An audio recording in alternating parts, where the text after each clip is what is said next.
ಬೆಟ್ಟದ ತಪ್ಪಲಲ್ಲಿ ನಿಂತ್ಕೊಂಡು ದೊನ್ನೆ ಹಿಡ್ಕೊಂಡು ಬಿಸಿ ಬಿಸಿಯಾಗಿ ಬಾತ್ ತಿನ್ನೋ ಮಜಾ ಇದೆಯಲ್ಲ. ಇವತ್ತಿನ 2ನೇ ರೆಸಿಪಿ ಆಷಾಢದ ಬಾತು. ಅದಕ್ಕೂ ಮುಂಚೆ ಆಗಸ್ಟ್ 7ನೇ ತಾರೀಕು ಕೈಮಗ್ಗ ದಿನಾಚರಣೆ ಆಚರಣೆ ಮಾಡಿ ಅಂತ ನಮ್ಮ ಪ್ರಧಾನಿಗಳನ್ನು ಕರೆ ಕೊಟ್ಟರು.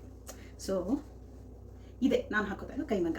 ಇದು ಚೆನ್ನೈಯಲ್ಲಿ ನಡೆದ ಒಂದು ಕೈಮಗ್ಗ ಮೇಳದಲ್ಲಿ ಶಿವಮೊಗ್ಗದಿಂದ ಬಂದಿದ್ದ ಒಂದು ಕೈಮಗ್ಗ ಸ್ಟಾಲ್ನಲ್ಲಿ ತೊಗೊಂಡಿದ್ದ ಶರ್ಟ್ ಇದು, ಕುರ್ತಾ. ಇದು ಉತ್ತರ ಭಾರತದಿಂದ ನನ್ನ ಕಸಿನ್ ತಂದುಕೊಟ್ಟಿದ್ದು ಕೈಮಗ್ಗ. ಇದು ದಾರದಲ್ಲಿ ಕ್ರೋಶಾದಲ್ಲಿ ಕೈಯಲ್ಲೇ ಹಾಕಿರೋ ಕ್ರೋಶಾದಲ್ಲಿ ಹಾಕಿರುವಂಥ ಒಂದು ಸ್ಟೋಲ್. ಎಲ್ಲರಿಗೂ ಕೈಮಗ್ಗ ದಿನಾಚರಣೆ ಶುಭಾಶಯಗಳು. ಆಷಾಢ ಟೈಮಲ್ಲಿ ಮೈಸೂರಿಗೆ ಭೇಟಿ ಕೊಟ್ಟ ಎಲ್ಲರಿಗೂ ಬಹುತೇಕರಿಗೆ ಬಾತ್ ತಿಂದ ಅನುಭವ ಆಗಿರುತ್ತೆ. ಪ್ರಸಾದಕ್ಕೆ ಅಂತ ಭಕ್ತಾದಿಗಳು ಹಂಚೋ ರೈಸ್ ಬಾತ್ ವೆರೈಟಿ ಇದು. ಆಷಾಢ ಅಂದ್ರೇ ಭಕ್ತಿ, ಆಷಾಢ ಅಂದರೆ ಅನ್ನ ಸಂತರ್ಪಣೆ, ಆಷಾಢ ಅಂದರೆ ಅಮ್ಮನವರು. ಇಲ್ಲಿ ಈರುಳ್ಳಿ ಬೆಳ್ಳುಳ್ಳಿ ಅದು ಬೇಡ ಇದು ಬೇಡ ಅನ್ನೋ ಮಡಿವಂತಿಕೆಗೆಲ್ಲ ಅವಕಾಶನೇ ಇಲ್ಲ. ಓಕೆ ಬನ್ನಿ ಬಾತ್ ಮಾಡೋಣ. 150 ಗ್ರಾಮ್ ಅಕ್ಕಿ ಇರ್ಬೋದು. ನಾನು ಇಷ್ಟು ಅಕ್ಕಿ ತಗೋತಾ ಇದ್ದೀನಿ.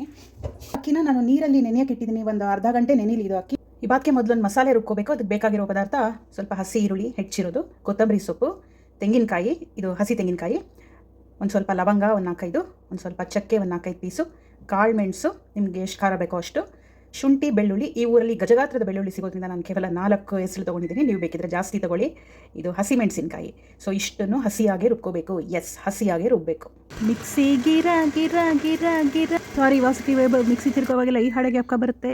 ಮಿಕ್ಸಿ ಜಾಲಿಸಿಕೊಂಡೆ ನೀರು, ಯಾವುದು ದಂಡ ಆಗಬಾರ್ದು. 1 ಲೋಟ ಹಾಕಿದ್ರೆ 150 ಗ್ರಾಮ್ ಅಕ್ಕಿಗೆ ಒಂದು ಚಮಚ ಅಂದರೆ ಇಲ್ಲಿ 2.5 ml 8 ಚಮಚ 20 ml ಎಣ್ಣೆ ಹಾಕಿದ್ದೀನಿ. ಒಗ್ಗರಣೆಗೆ ಸ್ವಲ್ಪ ಜೀರಿಗೆ ಹಾಕ್ಕೊಂಡಿದ್ದೀನಿ. ಆಮೇಲೆ ಸಣ್ಣಗೆ ಹೆಚ್ಚಿರೋ ಈರುಳ್ಳಿ ಹಾಕೊಂಡು ಚೆನ್ನಾಗಿ ಬಾಡಿಸ್ಕೋಬೇಕು. ಈ ಆಷಾಢದ ಬಾತ್ಗೆ ಒಂದು ನಿರ್ದಿಷ್ಟವಾದ ರೆಸಿಪಿ ಇರ್ತಾ ಇಲ್ಲ. ಒಬ್ಬೊಬ್ಬರು ಒಂದೊಂದು ರೆಸಿಪಿ ಬಳಸಿ ಮಾಡ್ತಾರೆ. 100 ದೊನ್ನೆ ಪ್ರಸಾದ ತಿಂದರೆ 100 ರೆಸಿಪಿ ಸಿಗುತ್ತೆ ನಿಮಗೆ. ಸೊ ನನಗೆ ತಿಳಿದ ರೆಸಿಪಿ ನಾನು ಮಾಡ್ತಾ ಇದ್ದೀನಿ. ಅದ ಬೇರೆ ರೀತಿ ಬಾತಿ ರೆಸಿಪಿ ಗೊತ್ತಿದೆ ಕಮೆಂಟ್ ಮಾಡಿ. ಈರುಳ್ಳಿ ಬಾಡಿಸೋವಾಗ ಸ್ವಲ್ಪ ಉಪ್ಪು ಹಾಕ್ಕೊಳ್ಳಿ.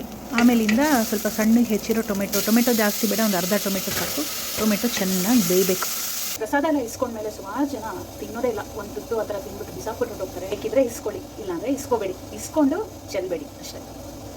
ಟೊಮೆಟೊ ಚೆನ್ನಾಗಿ ಬೆಂದಿದೆ. ಇವಾಗ ಇದಕ್ಕೆ ನಾವು ರುಬ್ಬಿಟ್ಕೊಂಡಿರೋ ಮಸಾಲೆ ಹಾಕ್ಬಿಡೋಣ. ಆ ರುಬ್ಬಿಟ್ಕೊಂಡು ಮಸಾಲೆ ಹಸಿಯಾಗಿ ರುಬ್ಬಿಟ್ಕೊಂಡಿರ್ತೀವಲ್ಲ, ಹಾಕಿದ್ಮೇಲೆ ಚೆನ್ನಾಗಿ ಬಾಡಿಸ್ಬೇಕು. ಹಸಿ ವಾಸನೆ ಎಲ್ಲ ಹೋಗಬೇಕು. ಅಲ್ಲಿವರೆಗೂ ತಾಳ್ಮೆಯಿಂದ ಲೋ ಫ್ಲೇಮಲ್ಲಿ ಬಾಡಿಸ್ತಾ ಹೋಗಬೇಕು. ಈ ಪರಿಮಳ ವೀಡಿಯೋ ನಿಮಗೆ ದಾಟ್ಸೋ ಹಾಗಿದ್ದಿದ್ರೆ ಇರಲಿ. ತೇವ ಎಲ್ಲ ಹೋಗಿ ಎಣ್ಣೆ ಬಿಟ್ಕೊಳ್ಳೋವರೆಗೂ ಬಾಡಿಸಿ ಆಮೇಲಿಂದ ನೀರು ಹಾಕ್ಕೊಳ್ಳೋಣ. ನೀರು 1 ಲೋಟ ಅಕ್ಕಿ ಆದರೆ 2 ಲೋಟ ಅಳತೆಯಲ್ಲಿ ನೀರು. ಆ ಮಸಾಲೆ ಎಲ್ಲ ತೊಳೆದಿಟ್ಕೊಂಡಿದ್ದಲ್ಲ ಆ ನೀರು 1 ಲೋಟ ಹಾಕ್ತಾಯಿದ್ದೀನಿ. ಮತ್ತು ಪ್ಲೇನು 1 ಲೋಟ ನೀರು ಹಾಕ್ತಾಯಿದ್ದೀನಿ. ಟೋಟಲ್ಲು 1 ಲೋಟ ಅಕ್ಕಿಗೆ 2 ಲೋಟ ನೀರು ಅಷ್ಟೇ. ಅದಲ್ಲದೆ ಆ ಟೊಮೆಟೊಲಿರೋ ಸ್ವಲ್ಪ ತೇವ ಎಲ್ಲ ಸೇರಿಕೊಳ್ಳುತ್ತೆ, ಅಷ್ಟು ಸಾಕಾಗುತ್ತೆ. ಇವಾಗ ಉಪ್ಪು ಹಾಕ್ಕೊಂಡ್ಬಿಡಿ. ಉಪ್ಪೆಲ್ಲ ಹಾಕಿದ್ಮೇಲೆ ತರಕಾರಿಗೆ ನಾನು ಜಸ್ಟ್ ಒಂಚೂರು ಫ್ರೋಝನ್ ಬಟಾಣಿ ಇತ್ತು ಹಾಕ್ಕೋತಾ ಇದ್ದೀನಿ. ಆಮೇಲೆ ಅಕ್ಕಿ ಎಲ್ಲ ನೀರಿಂದ ತೆಗೆದು ಬಸ್ದು ಇಟ್ಕೊಂಡಿದ್ದೆ. ಅಕ್ಕಿ ಅಂದರೆ ನೆಂದಿರೋ ಅಕ್ಕಿ ಒಂದು ಅರ್ಧ ಗಂಟೆ ಅದನ್ನು ಸೇರಿಸ್ಕೊಂಡು ಚೆನ್ನಾಗಿ ಮಿಕ್ಸ್ ಮಾಡಿದ್ರೆ ಬಾತ್ ಆಲ್ಮೋಸ್ಟ್ ಆಗೇ ಹೋಯಿತು. ಚೆನ್ನಾಗಿ ಒಂದು ಸತಿ ಎಲ್ಲ ಕಲಿಸ್ಬಿಟ್ಟು ಕ್ಲೀನಾಗಿ ಬೇಕಿದ್ರೆ ಒಂದು ಸ್ವಲ್ಪ ತುಪ್ಪ ಹಾಕ್ಬೋದು. ಬಟ್ ನಾನು ತುಪ್ಪ ಹಾಕಲ್ಲ. ಈ ಬಾತ್ ತುಪ್ಪ ಹಾಕದೇ ಇದ್ರೇ ಚೆಂದ. ಸೊ ಎಲ್ಲ ಮಿಕ್ಸ್ ಎಲ್ಲ ಮಾಡ್ಕೊಂಡು ಕುಕ್ಕರ್ ಮುಚ್ಚಿ ಜೈ ಚಾಮುಂಡೇಶ್ವರಿ ಅಂತ ಹೇಳಿ, ಇಲ್ಲಾಂದರೆ ಪಲಾವ್ ಸರಿಯಾಗಲ್ಲ. 3 ವಿಷಲ್. ಕುಕ್ಕರ್ ಕೂಗೋಷ್ಟರಲ್ಲಿ ಕ್ಲಿಕ್ಕಾಗಿ ಒಂದು ಸೌತೆಕಾಯಿ ಮೊಸರು ಬಜ್ಜಿ ಮಾಡ್ಕೊಂಡ್ಬೇಡ. ನಾನು ರಾಯ್ತಾ ಅಂತೀನಿ. ರಾಯ್ತಾ ಅಂದರೆ ಕೆಲವರು ಕೋಪ ಬರುತ್ತೆ. ಸೊ ನಮ್ಮಪ್ಪ ಪ್ರತಿ ವರ್ಷ ಅಮ್ಮನವ್ರ ವರ್ಧಂತಿಗೆ 18ನೇ ದಿವಸದ ಆಷಾಢಕ್ಕೆ ಬೆಟ್ಟದಲ್ಲಿ ಬಾತ್ ಪ್ರಸಾದ ಮಾಡಿಸಿ ಹಂಚೋರು. ಮುಂಚೆ ಅವರ ಸ್ನೇಹಿತರೊಬ್ರು ರಮೇಶ್ ಅಂತ ಇದ್ರು, ಅವರಿಗೆ ಹೇಳಿಕೊಟ್ಟು ಮಾಡಿಸೋರು. ಹಂಚಕ್ಕೆ ನಾವು ಹೋಗ್ತಾ ಇದ್ವಿ ಜೊತೆಗೆ ಅಲ್ಲಿ ಇಟ್ಕೊಂಡು. ಸೊ ತುಂಬ ಚೆನ್ನಾಗಿತ್ತವೆಲ್ಲ ಅನುಭವಗಳು. ಸೊ ಆಷಾಢ ಅಂದ್ರೇ ಮೈಸೂರಿಗೆ ಅಕ್ಕ ಬರುತ್ತೆ. ಸಂಭ್ರಮ ಸಡಗರ ಜೊತೆ ಆಷಾಢ ಅಂದರೆ ರಶ್ ಖಂಡಿತಾಗಿ ಅಕ್ಕ ಬರುತ್ತೆ. ನನ್ನ ಮೊದಲನೇ ಪುಸ್ತಕ ಅಪಾರ್ಥ ಮಂಜರಿ ಕೂಡ ಆಷಾಢ ಶುಕ್ರವಾರನೇ ನಾನು ಬಿಡುಗಡೆ ಮಾಡಿದ್ದು ಚಾಮುಂಡೇಶ್ವರಿ ಬೆಟ್ಟದಲ್ಲಿ. ಸೊ ಆವತ್ತು ಕೂಡ ನಾವು ಪ್ರಸಾದ ಮಾಡಿಸಿದ್ವಿ. ಅವ್ರಿಗೇನೆ ಹೇಳಿ, ರಮೇಶ್ ಅವ್ರಿಗೇನೆ ಹೇಳಿ. ಸೊ ಹಬ್ಬ ಅಂದರೆ ಆಷಾಢ ಅಂದರೆ ನನಗೆ ಅದೆಲ್ಲ ಒಂದು ಸವಿ ನೆನಪುಗಳು. ಜಸ್ಟ್ ಮಾತಲ್ಲೇ ರೈಸ್ ಬಾತ್ ರೆಡಿ ಆಗೋಯ್ತು. ಒಂದ್ಸಲ ಅಮ್ಮನವ್ರಿಗೊಂದು ನಮಸ್ಕಾರ ಹಾಕ್ತಾ ರುಚಿ ನೋಡೋ ಸಮಯ ಆಯಿತು. ಬನ್ನಿ ಹೇಗಾಗಿದೆ ನೋಡೋಣ. ಜೊತೆಗೊಂದು ಸೂಪರ್ ಆಗಿರೋ ಸೌತೆಕಾಯಿ ಮೊಸರು ಬಜ್ಜಿನೂ ಇಟ್ಟಾಯಿತು. ಅಮ್ಮನವ್ರೆಲ್ರಿಗೂ ಒಳ್ಳೇದು ಮಾಡಲಿ.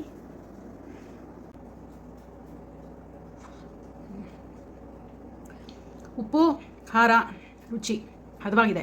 ಆದರೆ ಆ ಬೆಟ್ಟದ ತಪ್ಪಲಲ್ಲಿ ನಿಂತ್ಕೊಂಡು ದೊನ್ನೆ ಹಿಡ್ಕೊಂಡು ಬಿಸಿಯಾಗಿ ಗಬ ಅಂತ ತಿನ್ನೋದಿದೆಯಲ್ಲ, ಆ ಮಜಾ ಬರ್ತಾಯಿಲ್ಲ. ಅದಕ್ಕೆ ಮೈಸೂರಿಗೆ ಬರಬೇಕು ಅನಿಸುತ್ತೆ. ಎನಿವೆ ಆಷಾಢದ ಬಾತ್ ರೆಸಿಪಿ ಇಷ್ಟ ಆಗಿದ್ರೆ ಅಭಿಪ್ರಾಯ ತಿಳಿಸಿ. ಮತ್ತೆ ಇನ್ನೊಂದು ವೀಡಿಯೋ ಸಿಗ್ತೀನಿ. ಬಾಯ್.